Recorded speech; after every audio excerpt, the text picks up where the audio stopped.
এই কমলা, আমাকে বিয়ে করবি? এই, তোর কি রুচি দুর্ভিক্ষ? তুই কামলাকে বিয়ে করবি মানে? তোর বাবার এত টাকা, তুই বিয়ে করবি কোথাকার শিল্পপতির পোলাকে? ম্যাডাম মজা করতেছেন? এই ফকিন্নি কামলার বাচ্চা কামলা, আমি যা বলতেছি ঠিকই বলতেছি। এখন বল তুই আমাকে বিয়ে করবি কিনা? কোনো সমস্যা নেই, আমি যেটা বলতেছি জেনে শুনে নিজের ইচ্ছায় বলতেছি। বুঝলাম না ম্যাডাম, দেশে কি ছেলের অভাব পড়ছে? কত কোটিপতি ছেলে আছে, আপনি তো কোটিপতি ঘরের মাইয়া, দেখে তো মনে হচ্ছে আপনি অনেক স্মার্ট। বিয়ে করলে তোর কিন্তু আদতে লাভই আছে।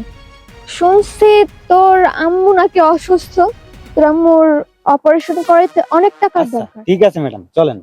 এখন আর ম্যাডাম বললো না, একটু পরে আমি তোমার বউ হবে, এখন আমি তোমার হবু বউ। চলো। আচ্ছা ঠিক আছে। এই কমলা, আমাকে বিয়ে করবি? এই, তোর কি রুচি দুর্ভিক্ষ? তুই কামলাকে বিয়ে করবি মানে? তোর বাবার এত টাকা, তুই বিয়ে করবি কোথাকার শিল্পপতির পোলাকে? আর তুই কি কামলাকে বিয়ে করবি? চুপ কর না তুই, আমি দেখতেছি। কি হলো, কথা বলছিস না কেন? বিয়ে করবি আমাকে? ম্যাডাম, আপনি এসব কি কইতেছেন? আমার মতো একজন কামলা মানুষকে আপনি কেন বিয়ে করবেন? আর আপনি কি আমার সাথে ফান করতেছেন ম্যাডাম? মজা করতেছেন? এই ফকিন্নি কামলার বাচ্চা কামলা, আমি যা বলতেছি ঠিকই বলতেছি। এখন বল তুই আমাকে বিয়ে করবি কিনা? ম্যাডাম, আপনার কথা শুনে আমার কি মনে হচ্ছে জানেন? আপনার মনে হয় মাথায় সমস্যা আছে। মাথায় সমস্যা না থাকলে তো আপনি এই ধরনের কথা আমারে বলতে পারেন না। আর আপনি মনে হয় কোথাও ভুল করতেছেন। আপনি এত বড় লোক ঘরের মাইয়া, আইসে আমার মতো একজন কামলারে কইতেছেন, তাও সরাসরি বিয়ের প্রস্তাব দিতেছেন যে আমার বিয়ে করবি কিনা। ম্যাডাম, আসলে আমি বুঝতে পারতেছি না, আসলে মানে কি বলতেছেন আপনি? আপনার মনে হয় সত্যি মাথায় সমস্যা আছে।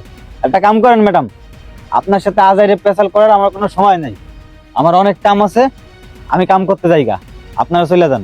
এই শোন, আমি তোর সাথে কোনো মজা করতেছি না, আমি যা বলতেছি বুঝে শুনে সব জ্ঞানে বলতেছি, ঠিক আছে? এখন বল তুই আমাকে বিয়ে করবি কিনা? আর তুই বললি না আমার মাথায় সমস্যা আছে না? না, আমার মাথায় কোনো সমস্যা নেই, আমি যেটা বলতেছি জেনে শুনে নিজের ইচ্ছায় বলতেছি। বুঝলাম না ম্যাডাম, দেশে কি ছেলের অভাব পড়ছে? কত কোটিপতি ছেলে আছে, আপনি তো কোটিপতি ঘরের মাইয়া, দেখে তো মনে হচ্ছে আপনি অনেক স্মার্ট, শহরের মাইয়া। আপনি কোটিপতি একটা ছেলে দেখে বিয়ে করেন।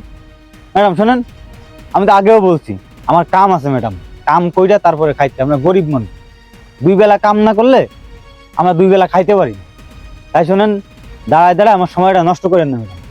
আপনারা বলতেছি, আপনারা এখান থেকে যান গা, আমি কাম করি, আমার সুস্থ মতো কাম করতে চাই। এই শোন, আমার কাছে না এত ফালতু সময় নেই, আমি তোর সাথে এত ফালতু বক বক করতে চাচ্ছি না।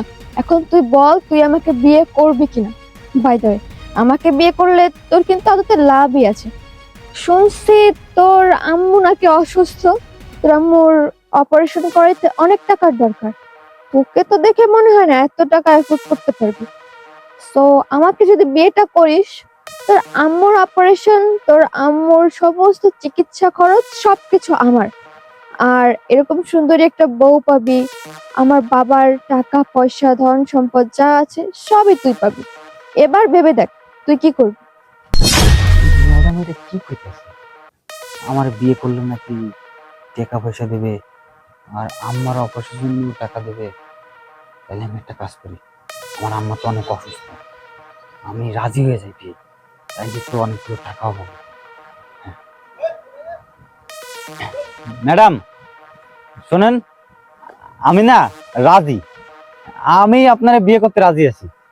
চলেন ম্যাডাম, কোথায় যাইতে হবো চলেন। আর হাসা কইতেছেন, আমার আম্মার জন্য চিকিৎসার টাকা দিবেন আপনি? আপনি যদি আমার আম্মার জন্য চিকিৎসার টাকা দেন, তাহলে আমি আপনার বিয়ে করতে রাজি আছি। এই তো লাইনে আসো। যাই হোক, ভালোই হয়েছে, নিজের ভালো তো পাগলেও বুঝে। আর হ্যাঁ, এটা সত্যি যে তুই আমাকে বিয়ে করলে তোর আম্মুর সকল চিকিৎসার খরচ আমি দিব। শুধু চিকিৎসার খরচ না, তোর আম্মুর যাবতীয় যত খরচ, তো ফ্যামিলির সমস্ত খরচ আমি দিব।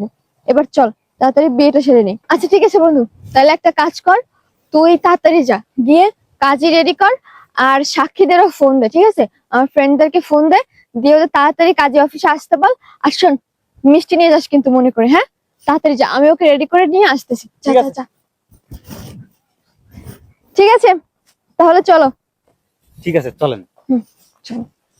ম্যাডাম শুনেন, আপনি যদি কিছু মনে না করেন তাহলে আমি একটা কথা বলতাম। বলো। ম্যাডাম, আমি একটা জিনিস বুঝলাম না। আপনি তো কোটিপতি ঘরের মেয়ে মনে হয়, কিন্তু আমার মতো একটা গরিবকে কেন বিয়ে করতে রাজি হয়েছেন আপনি? আর আপনি বললেন যে আমি যদি আপনাকে বিয়ে করি তাহলে আমার আম্মার চিকিৎসার জন্য টাকা দিবেন, তারপরে আরো অনেক কিছু বলছেন।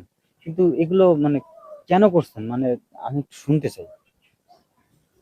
ঠিক আছে, তোমাকে যখন বিয়ে করতেছি তখন তোমাকে সবটা বলাই যায়, তোমার যখন এতটা ইন্টারেস্ট।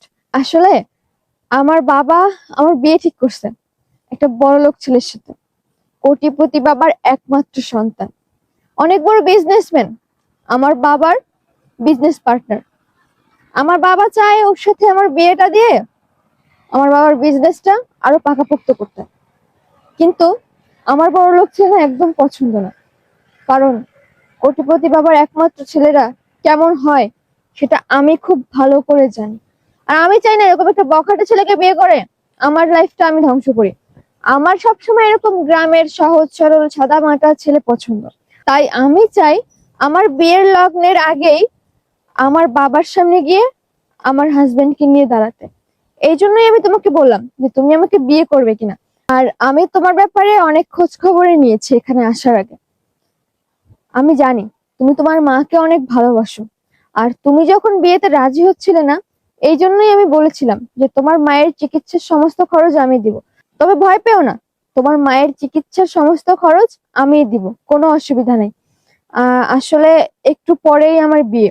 আর আমার বিয়ের আগেই যদি আমি তোমাকে নিয়ে আমার বাবার সামনে গিয়ে দাঁড়াতে পারি, তাহলে আমাকে ওই ছেলের সঙ্গে আর বিয়েটা দিতে পারবে না।